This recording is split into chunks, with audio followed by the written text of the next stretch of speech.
আচ্ছা, ইনি হলেন আমার ৪ অবতারের এক অবতার, যার ডাকনাম আমারই দেওয়া ভাইরাস। আচ্ছা, এখানে বলে রাখি, ও এই বাইকটা কিনেছে ১ মাস আগে।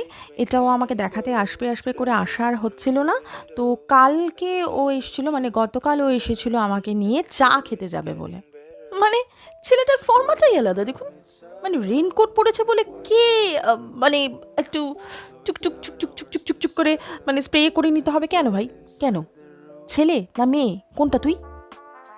যাই হোক, এই দ্বন্দ্বের পর আমরা সুন্দর আকাশ, সুন্দর বাতাস অনুভব করতে করতে বেরিয়ে পড়লাম চা খাওয়ার জন্য। কোথায়? পাটুলি। আর কোথাও যাওয়ার জায়গা নেই আমাদের।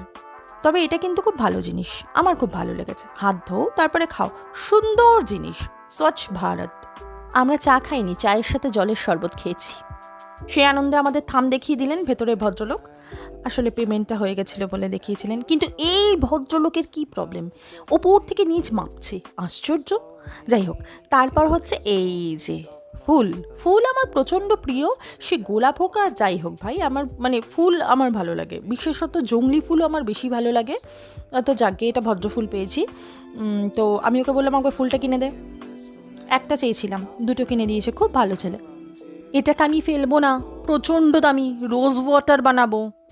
তারপর এখানে আমরা পোস্ত বুড়োর জন্য কী নেবো সেটা প্ল্যানিং করছিলাম। তারপরে দুজনের থোবরার একটা ফটো তুললাম এবং আমরা বাড়ির দিকে ফিরে এলাম, কারণ এই বৃষ্টির মধ্যে কোনো ভদ্রলোক আর বেশিক্ষণ বাইরে থাকে না।